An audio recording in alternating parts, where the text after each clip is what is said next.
Hello friends, आज हम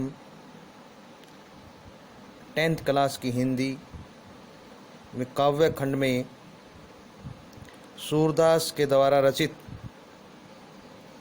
पदों के बारे में चर्चा करेंगे।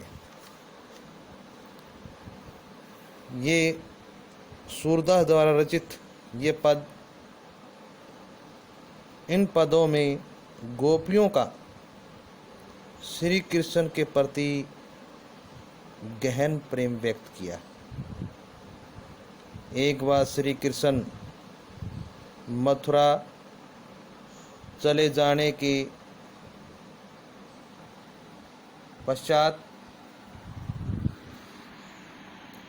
गोपियाँ अत्यंत व्याकुल हो उठती हैं। वे श्री कृष्ण के मित्र उद्धव को कभी बुलाना देती हैं तो कभी उनको पर ताना भी कसती हैं, और वे कभी कभी उद्धव को कहती हैं, अरे तुम तो बड़े भाग्यशाली हो कि तुम किसी के प्रेम के चक्कर में नहीं पड़े। तुमने श्री कृष्ण के साथ रहते हुए उनसे प्रेम नहीं किया। हम हैं जो मूर्ख हैं, श्री कृष्ण के प्रेम जैसे चिपटी हुई हैं जैसे चिटियां गुड़ में चिपक जाती। इस प्रकार घुराना देते हुए पहले पद में गोपियों ने उद्धव को कहा है, उद्धव तुम तो अति बड़ी भागी, अपरस रहत सने तगातई, नाहिन मन अनुरागी, पूर्णी पात रहत जल भीतर, तारस देह न दागी, जो जल महा तेल की गागरी, बूंद न ताकऊ लागी, प्रीति नदी में पाव न बोरियो, दृष्टि न रूप परागी, सूरदास अबला हम बोरी, गुर चोटी ज्यों पागी। इसमें बड़ भाग्य का अर्थ है भाग्यशाली, अप्रसत का अर्थ है भाई अलिप्त, सनेमिन प्यार प्रेम, तगामिन होता है धागा, यहाँ पर बंधन लिया गया है। अनुरागी अनुराग, पूर्णी पूर्णी का होता है कमल, और पात मिन होता है पत्ता, रहत मिन रहना, दे मिन होता है शरीर, दागी मिन दाग लगना।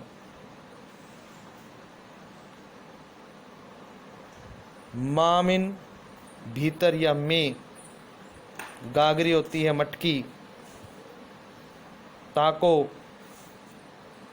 ताको मिन उसको, परागी मुग्ध होना, अबला नारी, बोरी मिन बोली बाली, गुर यहाँ पर गुड़ है, चाटी चिट्ठियों को कहा गया है, और पागी होता है भाई लिपटना, और प्रीति नदी होते प्रेम की नदी, पाव न बोरियो मतलब पैर उसमें नहीं डुबोया। ये शब्दार्थ थे। अब इसका सरलात करते हैं। कहता उद्धव तुम तो अति बड़े भागी। इसमें गोपियाँ श्री कृष्ण के द्वारा भेजे गए संदेश को सुनकर उद्धव पर व्यंग्य करते गए। उद्धव तुम तो अति बड़ी भागी, हे उद्धव तुम तो बहुत ही सौभाग्यशाली हो, तुम तो बहुत ही सौभाग्यशाली हो। अपरस रहत सने तगातई, नाहि मन अनुरागी, तुम सदा श्री कृष्ण के प्रेम के बंधन से दूर रहे हो। अपरस माने दूर रहे हो, तुमने कभी प्रेम के महत्व को समझा ही नहीं है। तुम्हारा मन तो किसी के प्रेम में डूबा ही नहीं है।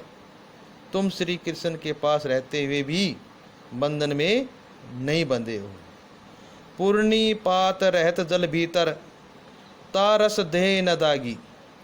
जिस प्रकार गोपियाँ उद्धव को उदाहरण देते हुए कहती हैं, जिस प्रकार कमल का पत्ता सदा पानी में रहता है, जो कमल होता है वे सदा बड़ा भी उसी में होता है, ख़त्म भी उसी में होता है, उसी में उगता है, उसी में समाप्त होता है। कहता तुम उस कमल के पत्ते के समान हो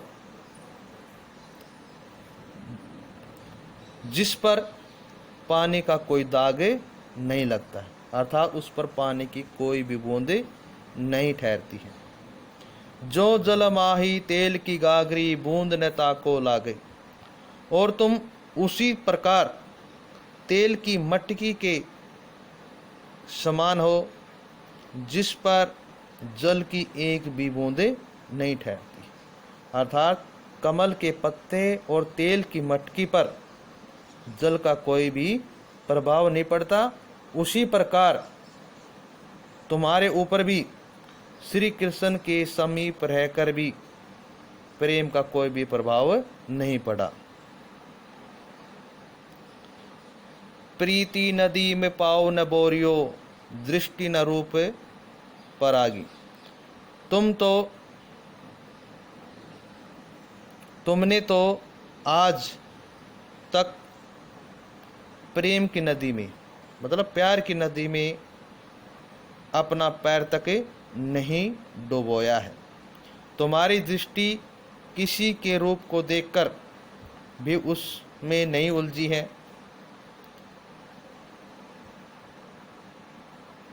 सूरदास अबला हम बोरी, गुर चोटी जो पागी। किंतु हम तो भोली भाली अबलाएं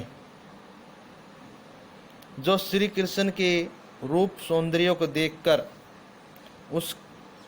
उसमें उलझकर रह गई।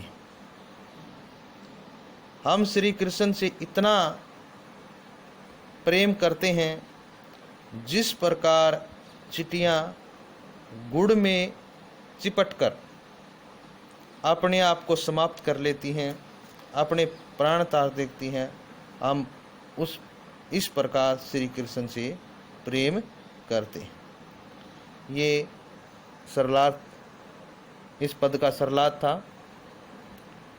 और इस पद में निम्नलिखित अलंकारों का प्रयोग हुआ है। यहाँ पर रूपक अलंकार का भी प्रयोग हुआ है, उपमा अलंकार का प्रयोग हुआ है, अनुप्रास अलंकार का भी प्रयोग हुआ है। यहाँ पर प्रीति नदी में पावन बोरियो रूपक अलंकार है, अनुप्रास अलंकार नाहिन मन अनुरागी, उपमा अलंकार गुर चोटी जो पागी आदि अलंकारों का भी प्रयोग हुआ है। धन्यवाद।